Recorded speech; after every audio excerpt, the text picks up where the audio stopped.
Dollar ফিরিয়ে দেওয়া হয় মিনিয়াপুরে। আমাদের যুক্তির দাবি মাননীয় প্রধান উপদেষ্টা এবং সড়ক পরিবহন উপদেষ্টার কাছে বিন্দুভাবে অনুরোধ, আমাদের এই ন্যায্য অধিকার আমাদেরকে ফিরিয়ে দিতে হবে। কারণ আমরা বাংলাদেশের নাগরিক, আমরা বাংলাদেশের ভোটার, আমরা বাংলাদেশে বসবাস করে আমরা কোন পরিবর্তন থেকে বেরিয়ে আসি নাই। সংগ্রামী উপস্থিতি ভাই বন্ধুগণ, আজকে বলতে চাই আমাদের উচিত দাবি না হওয়া পর্যন্ত আমরা রাজপথ ছাড়বো না, ছাড়বো না, ছাড়বো না। ধন্যবাদ সবাইকে। আসসালামু আলাইকুম রহমতুল্লাহ। মালিক না, আমরা সবাই শ্রমিক। আমরা একটি করে গাড়ি ক্রয় করে যাত্রী সেবা নিশ্চিতের লক্ষ্যে আমরা ঢাকা শহরে গাড়ি চালাইতেছি। সিএনজির মালিকদের দুর্নীতির কথা ব্যাপ থেকে আমরা দেশ ও জাতিকে মুক্ত করতে চাই। কেননা মধ্য স্বত্বভোগী যেই জায়গায় থাকবে সেই জায়গায় ভোক্তারা কখনো সুযোগ সুবিধা পাবে না। আমরা চালক এবং যাত্রী এর মাঝখানে আর কোনো ব্যক্তি দেখতে চাই না। আমরা মধ্য স্বত্বভোগী উৎসাহ করার জন্য এই নিজের গাড়ি আমরা নিজেরা চালাচ্ছি এবং আমরা 5,000 গাড়ি সরকারের কাছে আবেদন করছি।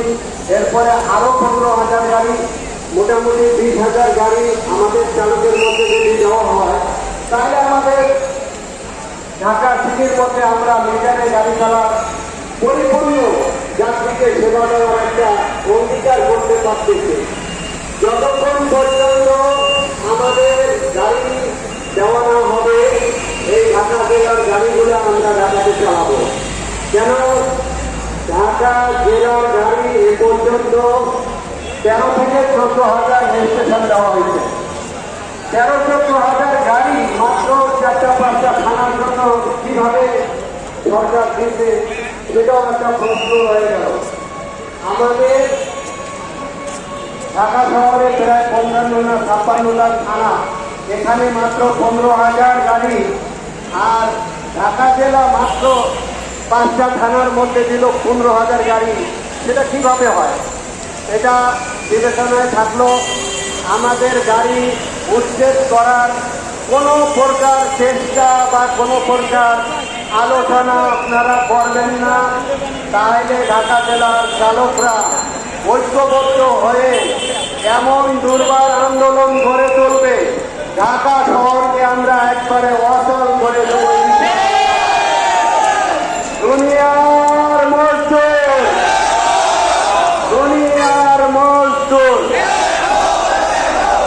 আমরা অবিলম্বে সরকারকে বলতে চাই, এটা ঢাকা জেলা, ঢাকা সিটিটা ঢাকা জেলা, এটা ঢাকা জেলার একটি সন্তান। ঢাকা জেলার আওতাধীন হল ঢাকা সিটি। এখানে বৈষম্য থাকতেই পারে না। আমাদের গাড়িতে ঢাকা লেখা রয়েছে, আর ঢাকা মেট্রোর গাড়িতেও ঢাকা লেখা রয়েছে। এই মেট্রো হলো ঢাকার একটি সন্তান। যেখানে বাপ সন্তানকে জন্ম দিছে, সেখানে সন্তান চলবে, বাপ চলতে পারবে না, এ তো হইতেই পারে না। এই জন্য ঢাকা জেলা এবং ঢাকা মেট্রো উভয় ঢাকার ভেতরেই অঙ্গাঙ্গিভাবে জড়িত। কেন এখানে ঢাকা সিটিতে যত অফিস আদালত আছে, তারা যখন সিটি প্রেরণ করে, সেখানে কেন ঢাকা জেলা রাখা হয়? তারা যদি ঢাকা জেলা রাখা বন্ধ করে, তাহলে আমরা বলতে পারবো যে হ্যাঁ, ঢাকা জেলা একটা আনুষ্ঠানিক উন্নতি। আসলে ঢাকা জেলার মধ্যে আমরা সবার অধিকার চাইতেছি। এই বলে আমার বক্তব্য এখানে শেষ করছি। আমার তো ধন্যবাদ।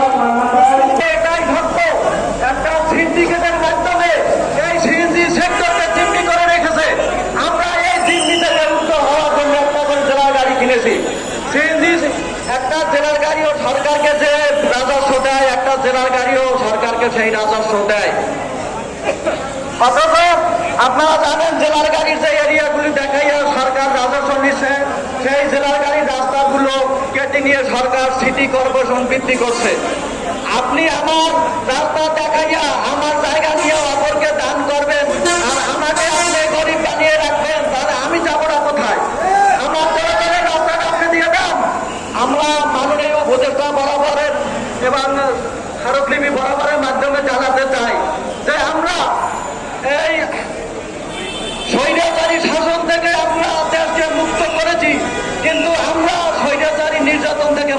হয় নাই। তার প্রমাণ হলো আপনারা দেখেন, আমরা যখন গাড়িটা নিয়ে বের হই তখন নানামুখী নির্যাতনের মাধ্যমে আমরা শিকার হই। প্রত্যেকে রেকর্ডিং ড্যাম্পিং এভাবে হয়। তো একটা আমি যদি 500 টাকা ভাড়া মারতে চাই, আমি 5,000, 7,000, 10,000 টাকার মামলা খাই, তাহলে আমি এই টাকাটা পাবো কোথায়?